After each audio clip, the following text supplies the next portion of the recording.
செத்த எலியை தூக்கி இந்த பையன் கிட்ட கொடுத்தார். இந்தாடா இதை வச்சு நீ பொழைச்சுக்கோ. இது கிண்டல். செத்த எலி சாப்பிடறதுக்கும் ஆகாது, எதுக்கும் பிரயோஜனம் இல்ல. தூக்கி எறிஞ்சார். அவன் பார்த்தான், ரொம்ப நன்றி ஐயா, இது உங்க வாழ்த்தா ஏத்துக்கிறேன். இது அவமானப்படுத்த வீழ்த்துவதற்கு கொடுத்தது. ஆனா அந்த பையன் என்ன பண்ணா, அந்த எலியை எடுத்துட்டு அந்த ஊருக்கு போனா. அந்த ஊர்ல அன்னைக்கு சந்தை.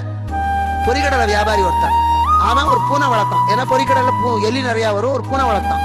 பூனைக்கு எலி உணவு. இந்த பையன் நேரம் அவங்கிட்ட போய், ஐயா நீங்க வளர்க்குற பூனைக்கு இந்த எலிய சாப்பாட்டுக்கா எடுத்துக்கோங்க, அதுக்கு பதிலாக எனக்கு கொஞ்சோண்டு ஒரு பட்டாணி கடலை கொடுங்க. அவனுக்கு ஒன்றும் பெரிய காரியம் இல்லை. இவ்வளவு பட்டாணி கடலையை அள்ளி கொடுத்தா, எலியை வாங்கி பூனைக்கு போட்டான். ஒருவேளை பால் வைக்கிற வேலை மிச்சம்.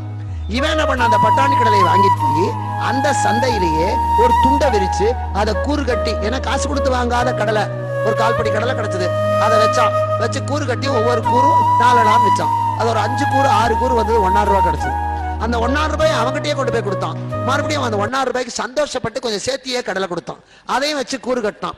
இப்படியே மத்தியானத்துக்குள்ள ஒரு 15 ரூபாய் சம்பாதிச்சுட்டான். அந்த 15 ரூபாயை கொடுத்து வாழைப்பழம் வாங்கினான். வாழைப்பழத்தை வித்தான். இப்படியே அவன் கொஞ்சம் கொஞ்சமா முன்னேறி ஒரு வருஷத்துல பெரிய ஆள் ஆயிட்டான். ஒரு தட்டுல வெத்தலைபாக்கு பழத்தெல்லாம் வச்சுக்கிட்டு 100 ரூபாய் நோட்டையும் வச்சு அந்த பணக்காரங்கிட்ட போனான். ஐயா உங்களால தான் நான் முன்னுக்கு வந்தேன், இதை ஏத்துக்கங்க. நீ யாருன்னே தெரியலையேப்பா. ஒரு வருஷத்துக்கு முன்னால ஒரு செத்தேலியை கொடுத்து இதை வச்சு பொழைச்சுக்கோன்னு சொன்னீங்களே, அந்த செத்தேலியால தான் நான் பொழைச்சேன். செத்தேலியால பொழைச்சியா? ஆமா ஐயா, நீங்க கொடுத்தீங்க. நீங்க கொடுத்ததை நான் கெட்டியா பிடிச்சுக்கிட்டேன். எது கொடுத்தாலும் அதை வச்சு முன்னுக்கு வரணும் ஒரு வைராகியத்தோட அதை வச்சு தான் நான் முன்னுக்கு வந்தேன். வீழ்த்த கொடுத்ததை வாழ்த்தக்கூடியதாக மாற்றினானே, அதுக்கு பேர் தான் வெற்றியோட முதல் படியே தவிர 1,00,000 ரூபாயை கொடுத்தாலும் சூதாடி விட்டு வர்றவன் இல்ல.